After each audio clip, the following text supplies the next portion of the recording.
So hi guys, welcome back to my YouTube channel CA learners. तो आज की video बहुत ही अलग टॉपिक पर होने वाली है। आज मैं कोई स्ट्रेटेजी वीडियो या फिर किसी गाइडेंस वीडियो के साथ नहीं आई हूँ। आज मैं आपको एक स्टोरी बताने वाली हूँ जो कि एक रियल इंसिडेंट बेस्ड स्टोरी है। अब मुझे नहीं पता, ऐसा लोग बोलते हैं कि ये रियल इंसिडेंट पे बेस्ड है, बट ये हुई थी, वास्तव में नहीं हुई थी, ये बात की बात है। पर हम इससे क्या सीख सकते हैं, हम वो देखने वाले हैं। तो सबसे पहले बिना टाइम वेस्ट किए स्टार्ट करते हैं अपनी स्टोरी के साथ। एक राजा था, उसकी दो बेटियां थी। एक का नाम था मैना सुंदरी और दूसरी का नाम था रूप सुंदरी। दोनों से ही पिताजी जो है, मतलब राजा जो है, बहुत ही ज्यादा स्नेह करते थे, बराबरी का ही वो स्नेह रखते थे। और दोनों की शादी की उम्र हो जाती है तो पिताजी दोनों से पूछते हैं कि तुम्हें कैसा लड़का चाहिए। तो मैना सुंदरी जो थी ना, वो अपने धर्म पर, अपने कर्म पर जो है बहुत ज्यादा विश्वास रखती थी। और रूप सुंदरी का ऐसा था कि यार, मतलब नाम से ही आपको समझ आ रहा होगा कि उसको रूप से ज्यादा मतलब था। कोई इंसान कैसा क्या कर्म कर रहा है उसको इतना फर्क नहीं पड़ता था, बट रूप उसके लिए बहुत इंपॉर्टेंट था कि सुंदरता, पर्सनालिटी जो है उसको बहुत ज्यादा अच्छी चाहिए रहती थी। तो उसने राजा को जो है बता दिया कि मुझे ये लड़का जो है या फिर ये राजकुमार वगैरह जो है वो पसंद है। तो पिताजी ने उसकी शादी जो है उससे करवा दी।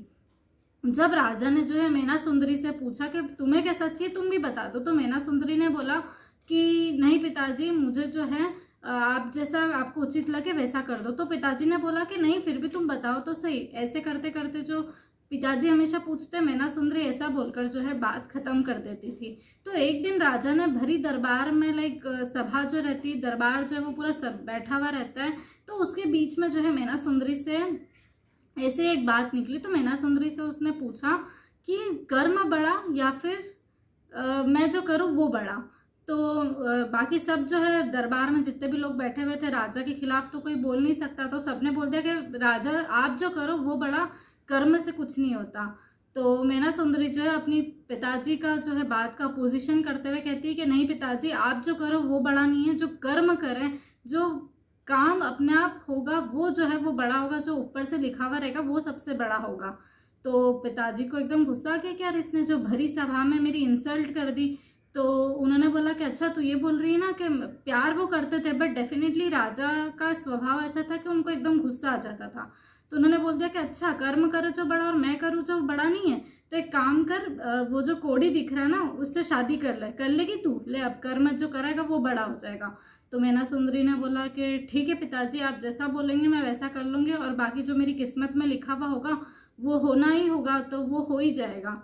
तो एक कोड़ी मतलब एक तरह की जो बीमारी रहती है वो होती है, तो उससे उसकी जो है शादी, पिताजी ने, राजा ने उसकी शादी जो है मैना सुंदरी की उससे करवा दी। और कोड़ी में भी मतलब ऐसा था कि वो बहुत हाई लेवल की जो स्टेज होती है उस पे था, तो बहुत ज़्यादा जो है बीमारी का लेवल बहुत हाई था। तो गुस्से गुस्से में बोल तो दिया, आप मुकर भी नहीं सकते, तो राजा ने अपनी जो दूसरी बेटी मैना सुंदरी उसकी शादी उससे करवा दी।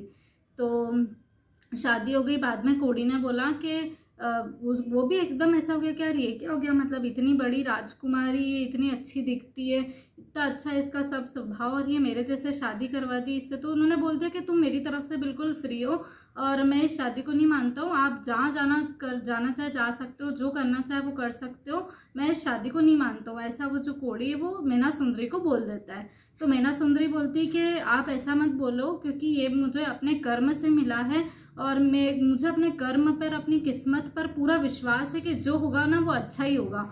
तो वो ऐसा बोल देती है और फिर उसके साथ ही लाइक रहती है।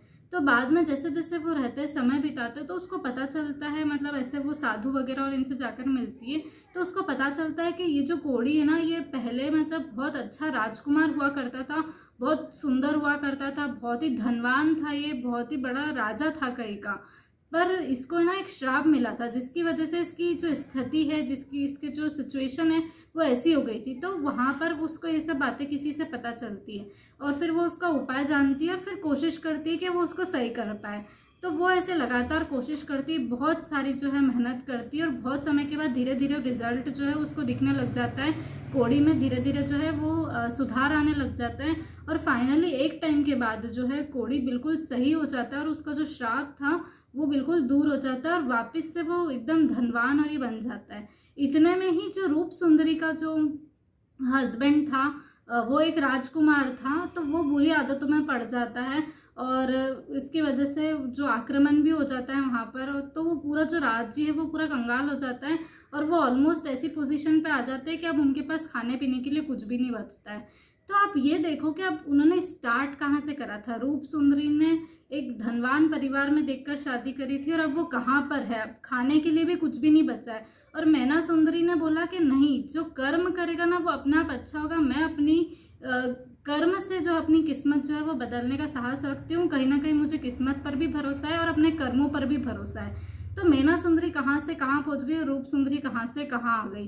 तो इससे आप सोच रहे होंगे कि अब इससे हम क्या करें, मतलब ये सब हो गया तो इससे हमारे सीखने लायक आदतें ये हैं, हम ये बात सीख सकते हैं कि कहीं हम रूप सुंदरी वाले डायरेक्शन में तो नहीं जा रहे हैं। मतलब हम जो है ना चाह रहे हैं कि हमारे साथ हर चीज़ अच्छी हो, हम ऊंची से ऊंची फैसिलिटीज़ चाह रहे हैं। अपने पेरेंट्स से हमने सारी चीज़ें बोल दी, उन्होंने अरेंज भी करवा दिए, महंगे महंगे हमने लेक्चर्स ले लिए हैं, नोट्स ले लिए हैं, टेस्ट सीरीज ले ली है, कोचिंग्स लगा ली थी हमने। सब कुछ जो हम कर सकते थे रुपयों के दम पर वो हम कर चुके ऑलरेडी, आप लोग सब कर चुके होंगे। लेकिन अब बात जो आ रही ना मेहनत की आ रही है।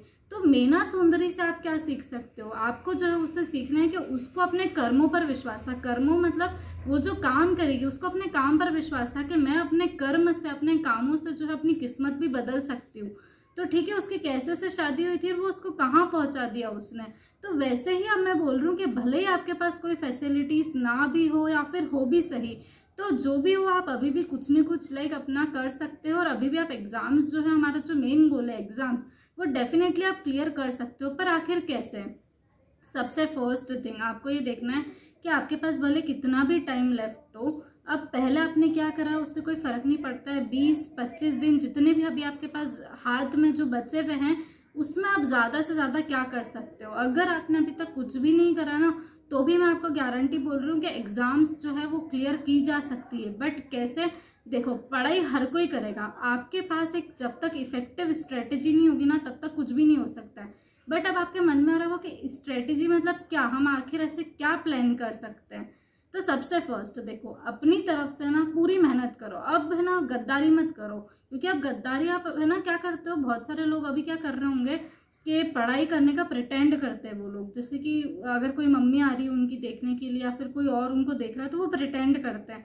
तो यार आप जो गद्दारी ना खुद से कर रहे हो, कोई दूसरा आपका नहीं देख रहा है कुछ भी, तो सबसे पहले वो करना बंद करो और कंटिन्यूटी लाओ अपनी पढ़ाई में। ये 20 दिन भी अगर आपने शिद्दत से पढ़ लिया ना तो डेफिनेटली आप क्लियर कर सकते हो। सही डायरेक्शन में पढ़ो। आप सब कुछ पढ़ने जाओगे ना तो देखो पॉसिबल नहीं है पास होना, क्योंकि कोर्स इतना सारा है कि 20 दिन में भले ही आप एक चैप्टर करो, इतना आप डिटेल में भी जाकर पढ़ सकते हो उस चीज़ को। या फिर आप चाहो तो 20 दिन में अपने 4 सब्जेक्ट्स पूरे भी पढ़ सकते हो। कंडीशन कितनी सी, आपको सिलेक्टिव बनना पड़ेगा, आपको सिलेक्ट करना पड़ेगा वो 70 से 80% कोर्स जो कि सिंपल भी है, एट द सेम टाइम एक अच्छा खासा मार्क्स का कवरेज भी रखता है, तो वो आपको पास करा सकता है। उसके बाद एक अच्छी बात क्या होती है इंटर के स्टूडेंट्स के लिए, इवन फाउंडेशन के स्टूडेंट्स के लिए, कि हमारे पास जो है ना MCQs का एक बहुत बड़ा सहारा है। तो MCQs अगर ICI मॉड्यूल के पीछे के जितने भी MCQs है, RTP में जो भी MCQs है, क्योंकि MCQs करने में बहुत कम टाइम लगता है, ठीक है ना। तो सबसे पहले MCQs को अपना स्ट्रॉन्ग पॉइंट बना लो कि यार ये हमारा एटलीस्ट हो जाएंगे तो हम इसमें अच्छे खासे नंबर कवर कर लेंगे। उसके बाद फिर चैप्टर्स करना शुरू कर दो कि यार ये चैप्टर में से अगर कुछ भी आता है तो मैं डेफिनेटली कर लूँगा। एक सिचुएशन ऐसी होती है कि जहाँ पर बच्चा जो है 90% पोर्शन या फिर 100% पूरा उसने पोर्शन कर लिया है अच्छे से। एक सिचुएशन दूसरी वो होती है जहाँ पर उसने सिर्फ 50-60% करा है। अब आप खुद सोच लो, जिस पर्सन ने 100% कोर्स कर रखा है पहले, क्या वो एग्ज़ाम के 1.5 डेज बिफोर ये सब जो है ये सब रिवाइज कर पाएगा? और अगर उसने कर लिया तो कितनी एफिशिएंसी से वो कर पाएगा, ये आप भी सोच सकते हो और मैं भी सोच सकती हूँ।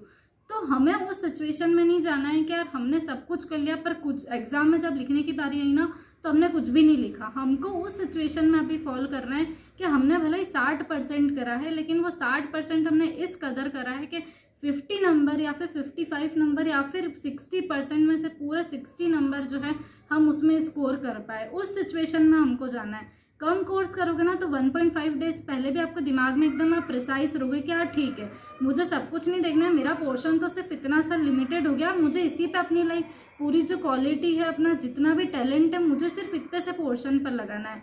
तो ये गलती जो है ना लोग बहुत सारी करते हैं कि यार सब कुछ करने का ट्राई करते हैं, बट ये जो है बिल्कुल गलत बात है। और सेकंड जो है, आप बिल्कुल, अगर मैं सोच रही हूँ, अगर आपने स्टार्टिंग से मेरी वीडियो देखी है तो मैं आपसे आशा कर रही हूँ कि आपने ICAI मॉड्यूल से ही अभी अपनी पढ़ाई करी होगी। और अगर आपने अभी तक नहीं शुरू करी है या फिर ICAI मॉड्यूल खोल के भी नहीं देखी है, बहुत सारे लोग ऐसा करते हैं, खोलते भी नहीं है, तो अभी जो है बिल्कुल सही समय है, खोलो ICAI मॉड्यूल, उसके सारे क्वेश्चंस एटलीस्ट कर लो। और अगर 1.5 डेज एग्जाम के पहले अगर आपने सिर्फ वो भी कर लिया ना, ICAI मॉड्यूल भी करके गए, तो पास होना तो कहीं रह गया, आपका एग्जामिशन भी आराम से आ सकता है। और मैं ये इतनी विश्वास से इसलिए बोल रही हूँ क्योंकि मेरा खुद का आया है, ठीक है। तो जो भी पढ़ रहे हो बहुत अच्छे से पढ़ो और अपना जो है 200% दे दो इस टाइम पर, तो डेफिनेटली आप क्लियर कर पाओगे। कोई बहुत हाई लेवल स्टडीज़ नहीं है, एक मीडियम लेवल की एग्ज़ाम है जिसको आराम से फ्री माइंड होकर, रिलैक्स माइंड होकर पढ़ो तो डेफिनेटली क्लियर हो जाएगा। और अगर आज की वीडियो पसंद आई हो तो वीडियो को लाइक करना ना भूलें, चैनल को सब्सक्राइब करना ना भूलें। So thanks for watching.